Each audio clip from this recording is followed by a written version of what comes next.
Hello dear students, welcome once again in our YouTube channel. બધા જ વિદ્યાર્થી મિત્રો નવા સેશનની અંદર નવા સત્રની અંદર છે એ દરેક વિદ્યાર્થી મિત્રોનું સ્વાગત છે. આપણે જે કંઈ પણ અભ્યાસ કરી ચૂક્યા છીએ, જે બાબતો ભણી ચૂક્યા છીએ એ ગ્રામરને લગતી બાબતો, બરાબર, ભલે પાઠ્યપુસ્તકને લગતી અમુક બાબતો હોય, ધોરણ 12 ની અંદર જે બાબતો આપણે ભણી ચૂક્યા છીએ એની પણ અમુક બાબતોનું રિવિઝન કરશું અને સાથે સાથે આપણે નવી બાબતો પણ શીખવાની છે. તો આજે આપણે ચર્ચા કરવાની છે એ ટોપિક તમને અહીંયા બોર્ડ ઉપર દેખાય છે, એને તમારે અહીંયા ટાઇટલ મેં લખ્યું નથી કે ભાઈ કઈ શું બાબત છે, તમારે એમાં ગેસ કરવાનું છે કે ભાઈ શેની વિશે આપણે ચર્ચા કરશું, બરાબર છે. તો સૌથી પહેલા આપણે વાત કરીએ કે જે મુદ્દાઓ આપણે ભણી ચૂક્યા છે, બરાબર, અને જે મુદ્દા આપણે ભણીએ તો એ દરેક મુદ્દાની પ્રેક્ટિસ તમારે જાતે કરતા રહેવાની છે, પાકી બુકમાં લખતા જવાનું છે. આ સૂચના જે મેન્ડેટરી બાબતો છે એ તમને શરૂઆતમાં જ જણાવી દેવી છે, કારણ કે ઘણીવાર છે ઘણા વિદ્યાર્થીઓ છેલ્લે સુધી વિડીયો નથી જોતા, તો અમુક ઇન્ફોર્મેશન છે સ્કીપ થઈ જાય છે, એમને પૂરતી મળતી નથી માહિતી. તો વિડીયોને બને ત્યાં સુધી પૂરો જુઓ. ઓકે, સો આજે આપણે જે વાત કરવાની છે એ ટોપિક કયો છે, કોણ કહેશે? ઓકે, તો કયો મુદ્દો છે? Right, information transfer. આજે આપણે જે મુદ્દાની ચર્ચા કરવાની છે એ મુદ્દો છે ઇન્ફોર્મેશન ટ્રાન્સફર. કયા સેક્શનમાં પૂછાય છે આ મુદ્દો?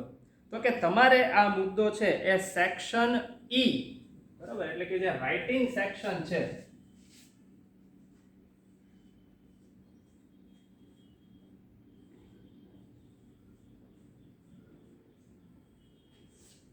તો આ રાઇટિંગ સેક્શનની અંદર આ મુદ્દો પૂછાય છે. મુદ્દાનું નામ શું છે?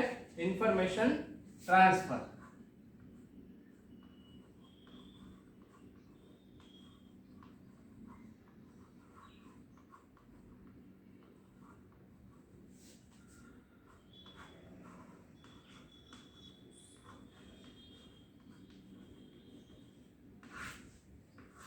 તો ઇન્ફોર્મેશન ટ્રાન્સફર જે છે, આ ઇન્ફોર્મેશન એટલે માહિતી, ટ્રાન્સફર એટલે એક જગ્યાએ બીજી જગ્યાએ લઈ જવું નહીં, એને માહિતીનું પૃથક્કરણ કરવું. આપણે માહિતીને શું કરવાની છે? એનાલાઇઝ કરવાની છે. આપણે શરૂઆતના વિડીયો લેક્ચરની અંદર અગાઉ છે આપણે જોઈ ગયા કે જેની અંદર છે એ આપણે માહિતીનું પૃથક્કરણ કેવી રીતે કરવું, how to analyse the information given to you in your question paper. તો તમારા પેપરની અંદર જે માહિતી તમને આપેલી છે તો એ માહિતીનું પૃથક્કરણ કેવી રીતના કરી અને લખવું, બરોબર, એ માહિતી કયા સ્વરૂપે આપેલી હોય, કેવી રીતે એના વાક્યો બનાવવા, આ બધી જ બાબતોનો અભ્યાસ છે એ અગાઉ આપણે કરેલો છે. તો આ જ બાબતને હવે આગળ વધારી અને સમજવાનો પ્રયત્ન કરીએ. ઇન્ફોર્મેશન ટ્રાન્સફર કેવી રીતના થાય એ પણ થોડીક બાબત છે, એની વિશે પણ ખ્યાલ મેળવીએ આપણે થોડો. તો કેવી રીતના આપણે ઇન્ફોર્મેશનને ટ્રાન્સફર કરીશું એક જગ્યાએથી બીજી જગ્યાએ? નહીં, પણ જે માહિતી આપેલી છે આપણને, અહીંયા ઇન્ફોર્મેશન ટ્રાન્સફર એટલે જે માહિતી આપણને આપેલી છે એ આપેલ માહિતીને આપણે શું કરવાનું છે? તો કે એનું ફોર્મ ચેન્જ કરવાનું છે. જે રીતના આપણને ચાર્ટ સ્વરૂપે, ડાયાગ્રામ સ્વરૂપે, ટેબલ સ્વરૂપે, કોઈ પણ સ્વરૂપે છે એ માહિતી આપેલી હોય તો એને આપણે શાબ્દિક સ્વરૂપે એટલે કે વર્બલ અને નોન વર્બલ જે આપણે વાત કરી હતી, બરાબર, કે ઇન્ફોર્મેશન આપી શકાય કેવી રીતના? તો કે બે રીતના, વર્બલી એન્ડ નોન વર્બલી.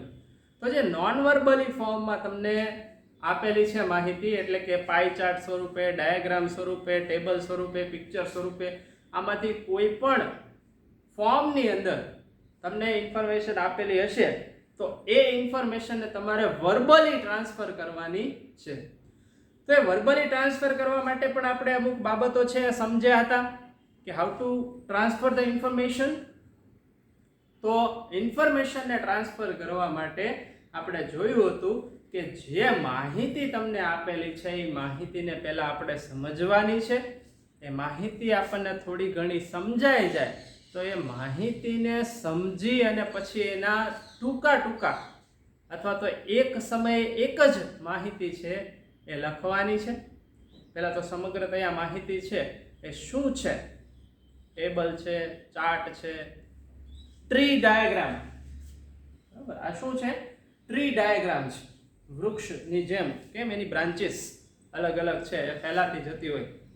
તો એવી રીતના અહીંયા ટ્રી ડાયાગ્રામ તમને માહિતી છે આપેલી છે ટ્રી ડાયાગ્રામ સ્વરૂપે.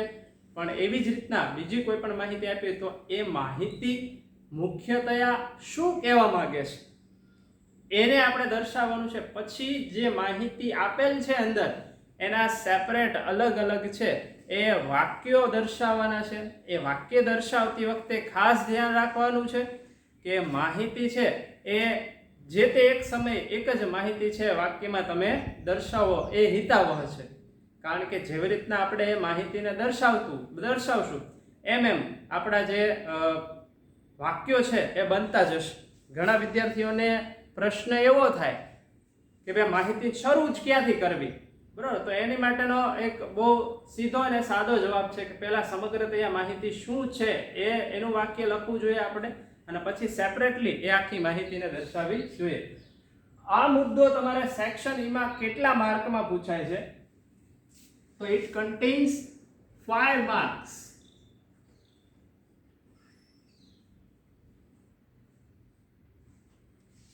બરાબર, 5 માર્ક તમારા છે એ પરીક્ષાની અંદર છે, 5 માર્કની અંદર પૂછાતો એવો મુદ્દો છે. તમારે ખાસ એ ધ્યાન રાખવાનું છે કે આ 5 માંથી પૂરેપૂરા માર્ક્સ હું કેવી રીતના પ્રાપ્ત કરી શકું, કેવી રીતના મેળવી શકું. કારણ કે લેખન વિભાગની જે બાબતો છે, બરાબર, સેક્શન ઈ ની જો આપણે વાત કરીએ તો સેક્શન ઈ ની અંદર મોટાભાગે બધી લેખનની જ પ્રવૃત્તિ અને લેખનના જ મુદ્દાઓ છે એ પૂછાય છે. એસે છે, પછી રિપોર્ટ રાઇટિંગ છે, ઈમેલ રાઇટિંગ છે, બરાબર, સ્પીચ રાઇટિંગ છે, એપ્લિકેશન છે, આ બધી વસ્તુ સેક્શન ઈ માં પૂછાય છે.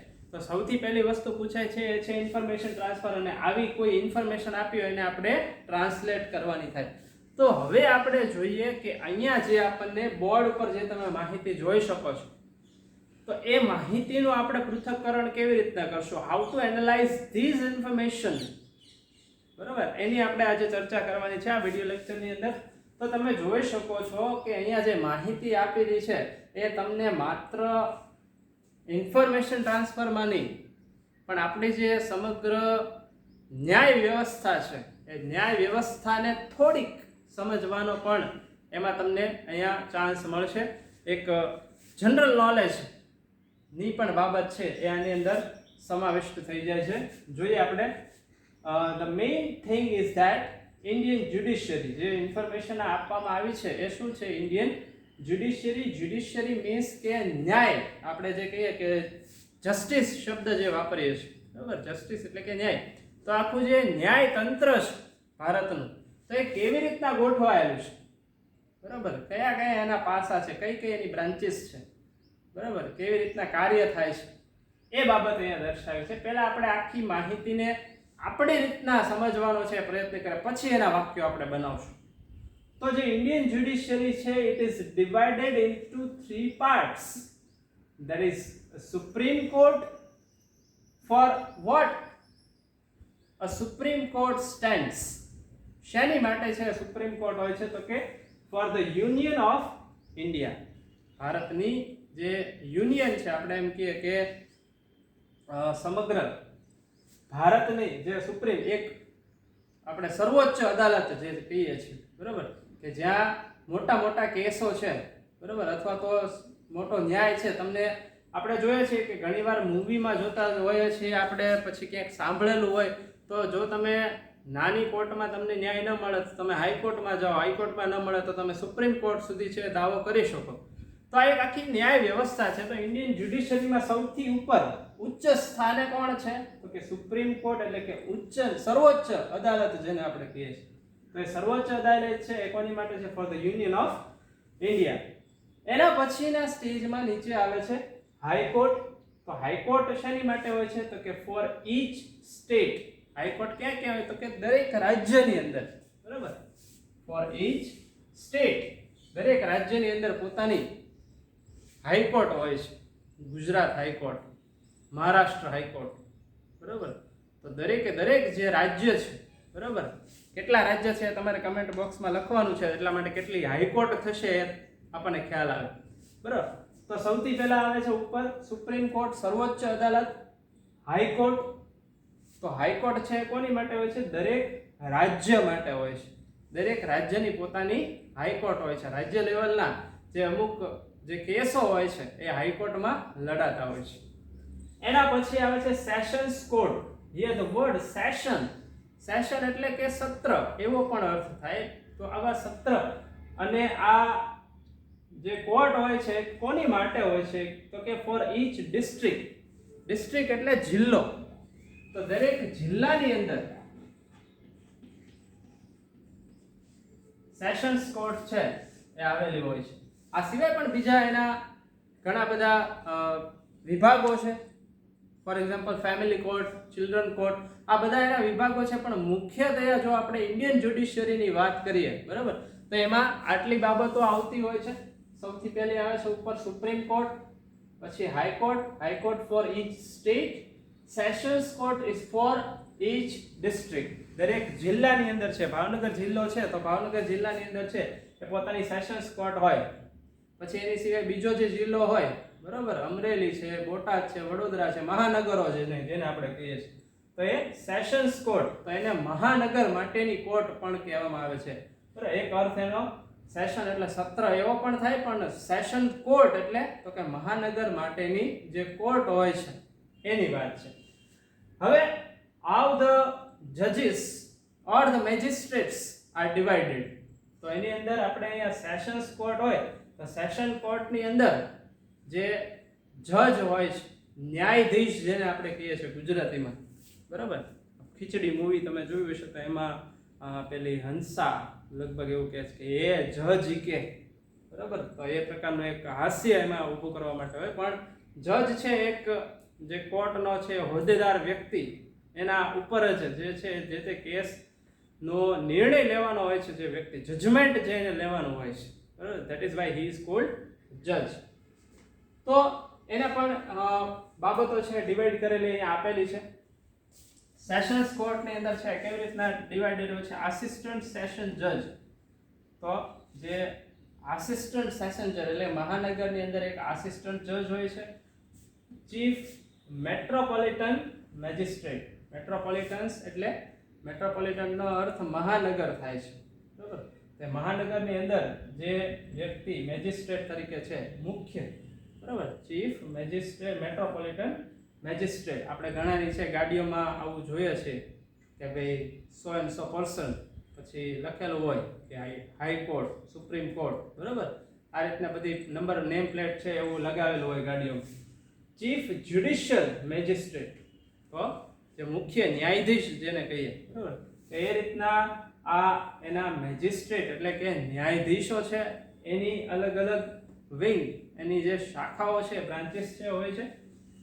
ધેન ચીફ મેટ્રોપોલિટન મેજિસ્ટ્રેટની નીચે કોણ હોય છે? તો કે મેટ્રોપોલિટન મેજિસ્ટ્રેટ હોય છે. આ ચીફ છે, બરાબર, chief metropolitan magistrate.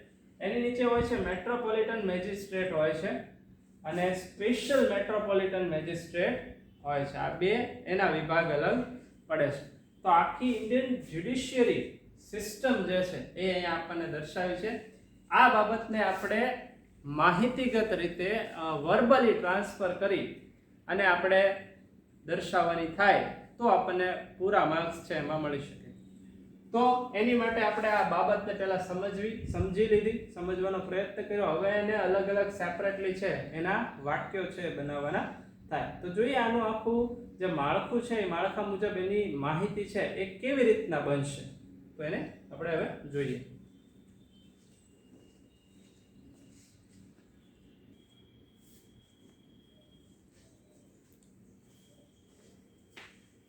Okay friends, so here the information given to you in the form of verbal information, બરાબર, જે આપણને નોન વર્બલી આખી માહિતી આપેલી હતી એને આપણે અહીંયા હવે વર્બલ ફોર્મમાં એને લખી અને એનો જવાબ જે છે, બરાબર, એ આપણે અહીંયા લખ્યો છે.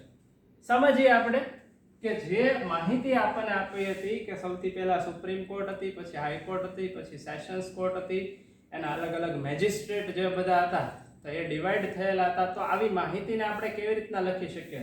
તો સૌથી પહેલા અહીંયા જે વાક્ય શરૂ થાય છે એ કરતા મેં તમને વાત કરી એમ કે તમે એ રીતના લખી શકો કે જે માહિતી આપી છે એનું સમગ્રતયા વાક્ય છે એ તમે સૌથી પહેલું લખી શકો. શું હતું? તો કે આખી માહિતી છે ને હતી ઇન્ડિયન જ્યુડિશિયરી.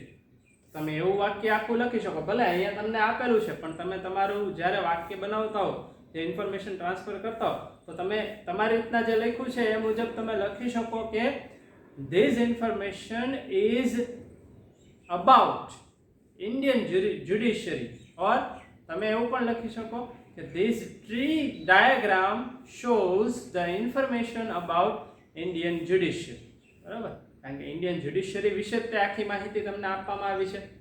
કયા સ્વરૂપે છે? તો કે ટ્રી ડાયાગ્રામ સ્વરૂપે છે. એ પણ તમે એમાં દર્શાવી શકો પહેલા જ વાક્યની અંદર. તો આવી રીતના આપણે જે તે માહિતી આપેલી હોય તો એનો આપણે શરૂઆત છે આ રીતે કરી શકીએ. તો અહીંયા સીધે સીધું ટુ ધ પોઈન્ટ લખેલું છે that the Indian judiciary is made up of courts at 3 levels. કે ભારતીય જે ન્યાય છે, બરાબર, અથવા તો જે ન્યાય પ્રણાલિકા છે, Indian judiciary is made up એટલે બનેલું હોવું, એની રચના થયેલી હોવી. Made up of courts at 3 levels, કે જે 3 કક્ષાએ કોર્ટ છે એનાથી આખી ઇન્ડિયન જ્યુડિશિયરી છે એ બનેલી છે, એનાથી રચાયેલી છે. The supreme court is the apex court of India. કે જે સુપ્રીમ કોર્ટ હોય છે એ કેવી હોય છે? તો કે એપેક્સ એટલે કે સર્વમાં ઉચ્ચ સ્થાન ધરાવતી એવી, શ્રેષ્ઠ જેને કહી શકાય. બરાબર? તો એવી સુપ્રીમ કોર્ટ છે એ ભારતની અંદર સૌથી ઉચ્ચ સ્થાને હોય છે, ઉચ્ચ હોદ્દા ઉપર જે સ્થાન કહી શકાય એનું. બરાબર? એવું સુપ્રીમ કોર્ટનું સ્થાન હોય છે. And it is for the whole union of India. શેની માટે હોય છે સુપ્રીમ કોર્ટ? તો કે it is for the whole union of India. જે આપણને બ્રેકેટની અંદર માહિતી આપી હતી એનું પણ વાક્ય છે આપણે આમાં સમાવિષ્ટ કરી શકીએ. It is for the whole એટલે કે સમગ્ર, આખું, યુનિયન ઓફ ઇન્ડિયા, કે એનો જે સંઘ છે ભારતનો, બરાબર, એની માટે આખું આ સુપ્રીમ કોર્ટ છે એ કાર્ય કરતું હોય છે આખા રાષ્ટ્ર માટે. બરાબર? સો there are high courts for each state. પછી જે બાબત છે નીચેની બાબત આપણે જોઈ હતી કે સુપ્રીમ કોર્ટ પછી શું આવે છે? હાઈ કોર્ટ આવે છે. એટલા માટે કે there are high courts for each state, કે દરેક રાજ્ય માટે શું હોય છે? હાઈ કોર્ટ હોય છે. અથવા તમે આમાં એમ પણ વાક્ય લખી શકો કે the next level or below the supreme court there is a high court. બરાબર? તમે એ રીતના પણ વાક્ય લખી શકો છો. અને High Courts are for each state, આ રીતના બીજું વાક્ય એમાં એડ કરી શકાય. So in each state at the district level there are sessions court. કે દરેક રાજ્યની અંદર in each state at the district level, જિલ્લા કક્ષાએ, there are સેશન્સ કોર્ટ. કે જિલ્લા કક્ષાએ શું હોય છે? સેશન્સ કોર્ટ આવેલી હોય છે. The sessions court's judge has under his jurisdiction either the assistant session judge, the chief metropolitan magistrate or the chief judicial magistrate. જે 3 ભાગ પડતા હતા એ કોના પડતા હતા? તો કે the sessions court's judge, session કોર્ટનો જે જજ હોય છે, has under his jurisdiction એટલે કે પોતાની જે ન્યાય પ્રણાલિકા છે, બરાબર, એને જે નિર્ણયો લેવાના છે એની અંદર, એના અંડર ઓબ્ઝર્વેશન ની અંદર કોણ આવે છે? તો કે આઈધર ધ આસિસ્ટન્ટ સેશન જજ, કે કાં તો આસિસ્ટન્ટ સેશન જજ આવશે, ધ ચીફ મેટ્રોપોલિટન મેજિસ્ટ્રેટ, કાં તો ચીફ મેટ્રોપોલિટન મેજિસ્ટ્રેટ આવશે, ઓર અથવા ધ ચીફ જ્યુડિશિયલ મેજિસ્ટ્રેટ. આ 3 જે વ્યક્તિઓ છે એ એની અંડરમાં આવશે. ધ ચીફ મેટ્રોપોલિટન મેજિસ્ટ્રેટ, કે જે વચ્ચે હતું આપણે જોયું હતું. બરાબર? Chief metropolitan magistrate has under his jurisdiction the metropolitan magistrate and the special metropolitan magistrate. કોણ? તો કે જે મેટ્રોપોલિટન મેજિસ્ટ્રેટ હોય છે, બરાબર. અહીંયા જે આપણે જોયું હતું કે વચ્ચે જે આપેલો વ્યક્તિ છે મેજિસ્ટ્રેટ જજ છે, એના અંડરમાં કોણ કોણ આવે છે? તો કે metropolitan magistrate, the chief metropolitan magistrate has under his jurisdiction the metropolitan magistrate and the special metropolitan magistrate. તો અહીંયા જે માહિતી આપણને આપી છે એને આપણે સામાન્ય રીતે એને સમજી અને વાક્ય સ્વરૂપે લખવાનો પ્રયત્ન કરો. આ જ રીતના તમને કોઈ પણ માહિતી આપેલી હોય તો એ આપેલ માહિતીને તમારે શાબ્દિક સ્વરૂપે એટલે કે વર્બલી ટ્રાન્સફર કરવાની થાય. તો આવી બીજી પણ ઇન્ફોર્મેશન્સ છે એ તમારે ગોતી અને હોમવર્કમાં છે એ લખવાની છે. કોઈ પણ બે એવી માહિતી, weather it is a diagram, chart, કોઈ પણ માહિતી હોઈ શકે. યુ કેન ઓલ્સો, એવું જરૂરી નથી કે તમે પાઠ્યપુસ્તક કે કોઈ એવું મટીરિયલ ગ્રામર છે એમાંથી જ લઈ શકો. તમે સર્ચ પણ કરી શકો, બરાબર. ગૂગલમાં સર્ચ કરી અને જે માહિતી આપી એને પહેલાં તમારે લખવી તો પડશે.